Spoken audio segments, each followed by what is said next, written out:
Bon, 18 juin, 11h20, j'ai un petit peu de temps, donc je vais essayer d'expliquer un peu ce que j'ai fait ce matin par rapport à ce front run, parce que c'est une figure très courante, moi que j'appréciais beaucoup, et que j'ai appris à trader avec un professionnel, qui était ce qu'on appelle un front runner. Voilà, il avait cette étiquette, c'était assez amusant. Donc je reprends par rapport à la vidéo précédente où on s'était arrêté un moment, ben, vous la relirez. Mais en fait, le front run, pourquoi c'est un front run? Bon. Alors, c'est un front run parce qu'on voit que cette ligne jour, là, c'est une ligne jour, ça. C'est un point haut ou un point bas d'une journée. On voit que les prix tapent, traversent, rejetés. Ça, c'est manifestement l'ouverture du matin, et puis ça, c'est hier. Mais on voit bien que les prix ont navigué autour de ce front run. Bon. On revient, on passe la nuit, on revient, et qu'est-ce qui se passe? On tape, on tape, on tape, on tape, on tape. Plus on tape, plus il y a de chances pour qu'à un moment, ça traverse. Et ce qui se passe très très fréquemment, c'est qu'avant de franchir, c'est une expression bien évidemment, on dit il faut que les prix prennent leur élan pour perforer. Bon, ok. Donc là, c'est descendu quand même assez bas, hein, voilà. Je sais plus à quel endroit, c'est ici, oui, là, ici, là, j'ai fait le premier trade que j'ai montré ce matin, et puis j'en ai fait d'autres ici, là, j'en ai fait quelques-uns ici. Voilà, bon, en jouant un peu dans cette zone-là, c'est pas les plus beaux trades qu'on puisse faire, c'est clair. Et après, j'ai travaillé ce front run là. Là, j'ai fait 6 trades que je vais vous montrer et que je vais vous expliciter. Voilà. Donc je repasse en mode un peu plus long. Alors le dernier que j'ai fait, c'est ici. Et puis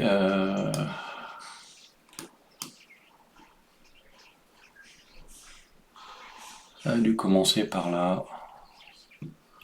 Le plus beau, c'est celui-ci. Voilà. Et alors là, c'est les trades que j'ai fait après mon premier là de 21 là, qui était par là, je sais plus. Enfin bon, là j'en ai fait plusieurs ce matin, ok, qui étaient des petits trades, je gagne, je perds. Mais surtout, ce qui s'est passé, c'est ça. Bon, il était 9h38 là. Et là, on vient, ça tape, ça performe et on redescend. D'accord? Donc là, j'ai fait un trade ici, tac, jusqu'à la butée ici. Et j'en ai fait un deuxième ici. Et après, j'en ai repris un ici. Voilà, que j'ai pris ici, en bas là. Et j'ai tenu jusqu'ici. J'aurais très bien pu garder, hein, conserver. Si j'avais conservé ça, mais bon, j'avais pas le temps. Je voulais aller sur les actions, mais c'est chouette quoi. Je veux dire, front run 30 421 497, ça fait 70 points, ça fait 140 $ là, non-stop. Bref, il faut pas avoir de regrets, jamais. Ça sert à rien.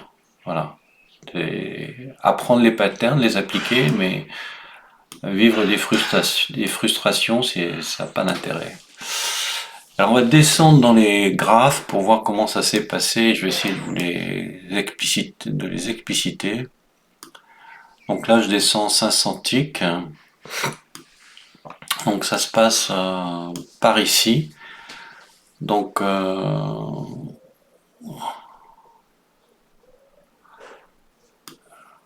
ce matin, le premier que j'ai fait, non il est même pas là. C'était plus tôt encore, hein. Le premier que j'ai fait ici là, 21, que j'ai publié. Ok. Donc on avait fait le trou ici, et là j'avais pris, vous vous rappelez, là ça bloque, et je prends la montée avant que ça bloque ici. Voilà, très bien. Après j'en ai fait quelques-uns, mais ici on a un gros rejet là, sur la MM200, vous voyez que les moyennes mobiles, même si c'est pas mon élément essentiel de trading, hein, mon élément essentiel de trading c'est l'order flow, les flux et le volume profile. mais on est obligé de constater que les moyennes mobiles sont regardées et utilisées, hein, on voit bien ça. Ça, c'est un front run, voilà, pof, ça casse, ça réintègre. Paf, on touche, on réintègre. Pouf, on tâche. Là, grosse réintégration, grosse absorption. Ok, voilà. Paf. Et puis d'un un moment ou un autre, à force de taper, eh ben, il se passe ça. Pouf, et ça part. Voilà. Donc moi j'ai rejoué ici un premier là. Il devait y en avoir un autre. Voilà. Là j'en ai eu un double. J'ai fait deux, un pyramidé. Hein. Pyramidé qui me plaisait pas parce que je me suis dit tu vas te faire rejeter. Donc voilà, j'en ai fait un à zéro quoi. J'ai fait -5 et j'ai fait +6, donc ça fait zéro parce que j'étais pas forcément au bon endroit. Il faut regarder dans les graphes inférieurs si je l'ai fait, c'est qu'il y a un motif, mais bon voilà. Et après c'est ici, encore un petit là, voilà. La trace que j'avais faite en disant un moment ou un autre, on va passer en dessous, voilà. Tac, tac, tac, tac. Et là j'ai attendu en me disant ça. Vous vous rappelez, j'ai discuté de ça en disant est-ce que j'achète, je fais une vente pour aller chercher le truc en dessous parce que ça va descendre et puis ça s'est inversé, c'est reparti dans l'autre sens. Donc j'ai bien fait, j'ai pas tradé et j'ai attendu et après j'ai changé ma décision. Je dis ah ok cette fois ce support que j'avais tracé hein, en me disant là il y a un support, qu'est-ce qui va se passer voilà, c'était ici d'ailleurs que je fais la vidéo en disant ça va redescendre sur le support, voilà, ça va redescendre sur le support ici, et ici j'achèterai. Et d'ailleurs, je l'ai pas fait parce que j'ai coupé trop tôt, et vous voyez que c'est redescendu à 30 382, moi je voulais plus bas.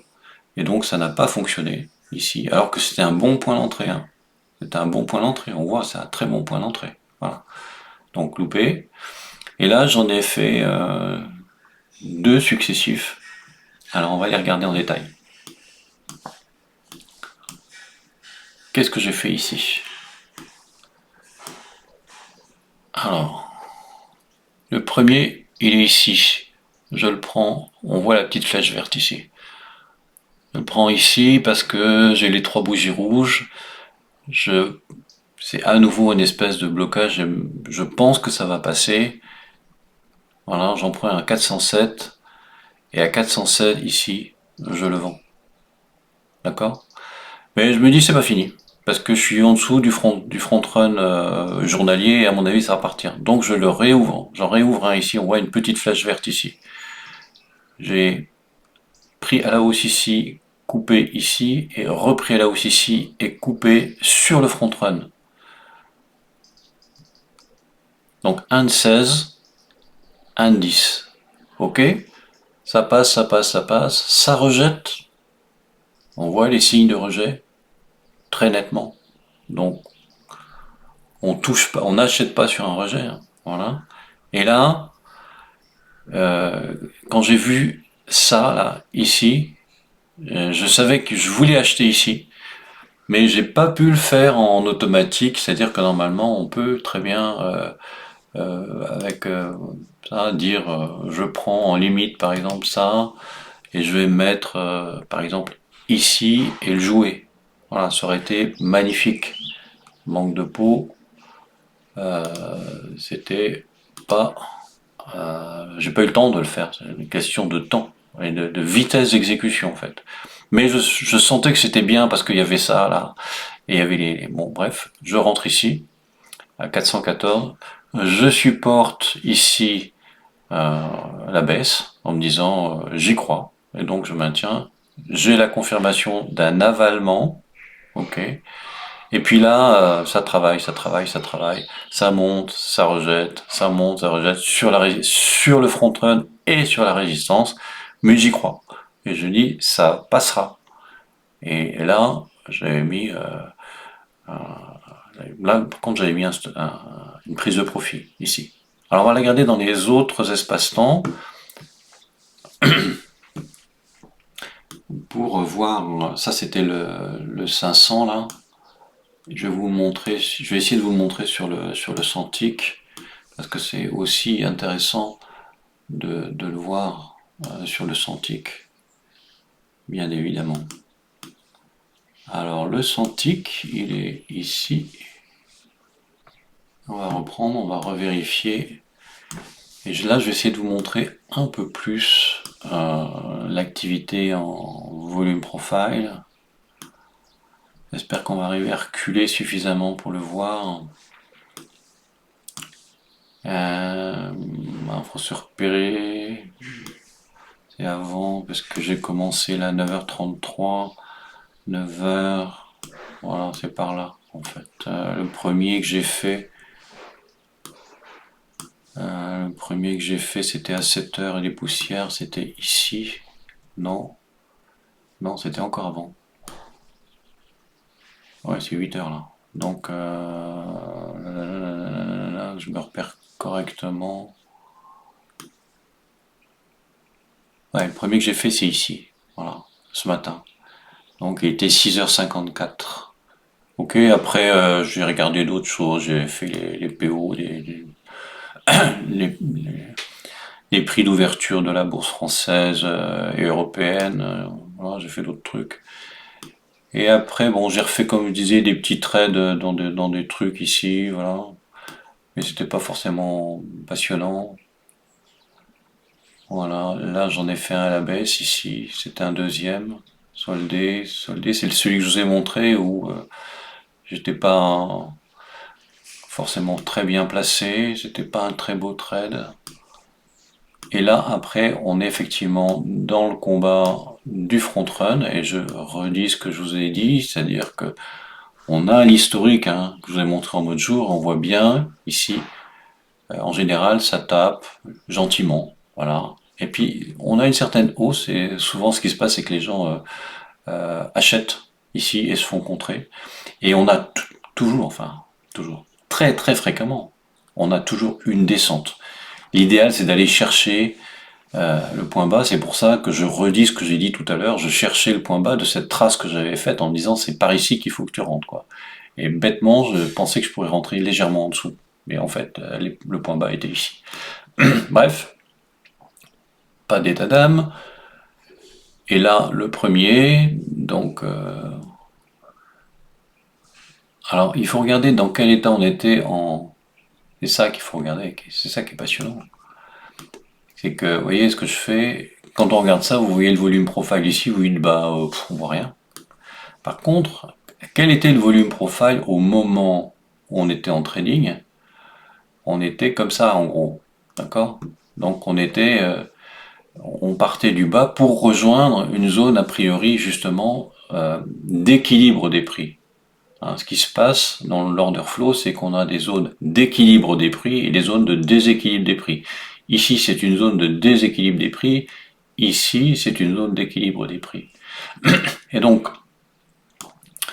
là, l'idée, c'est on a une résistance extra-trend et on se dit, on est en dessous, on est sous les mêmes 200, on est dans un déséquilibre de prix, ça doit passer. Voilà, c'est un pari, bien évidemment. Et donc, c'est ce qui se réalise. Celui-là, il est très correctement exécuté. En fait, résistance intermédiaire extra-trend, entrée sur la poussée d'une grosse bougie et d'une perforation de la résistance. Je supporte la baisse, d'accord. J'arrive sur la résistance, ça franchit, ça va jusqu'ici, j'aurais très bien pu normalement le vendre. Mais je suis persuadé que ça va continuer, donc je supporte à nouveau la baisse. Je vois que ça passe, ça perfore, et là je me dis ça va y aller.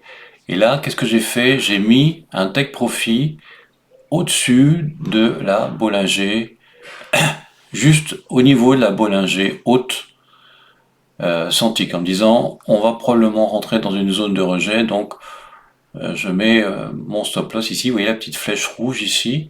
J'ai mis mon stop loss en automatique ici. Et j'ai été exécuté, et là j'ai encaissé mes 27 $.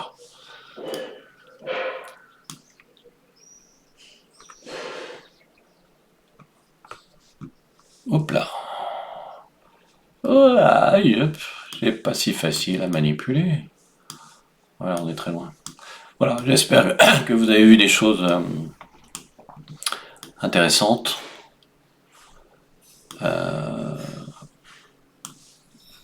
Faut être exigeant, précis, patient pour faire ce genre de choses. Voilà. Alors celui de 16, j'essaye de le retrouver. Je rentre ici. Ok, tac, tac, tac, tac, tac. Où est-ce que je sors? Ah oui, c'est celui-là qui est sorti à 16 et que j'ai repris tout de suite. On voit pas trop les flèches, c'est un peu embêtant. Ah si, voilà. Donc je rentre ici. Je sors ici. Et je re-rentre. Ah oui, l'entrée et la sortie, on voit bien la flèche verte et rouge ici, quasiment au même niveau. C'est-à-dire que j'ai considéré que, en fait, je prenais des bénéfices. J'aurais pu soit pyramider, soit prendre les bénéfices et recommencer, mais j'étais persuadé que ça allait repartir. Et j'ai pris ça, voilà, 16 et 10. Et après, celui que je vous ai montré de 27. Bon, allez, je coupe. Bon trade et bon courage à vous. J'espère que ça peut vous servir à quelque chose.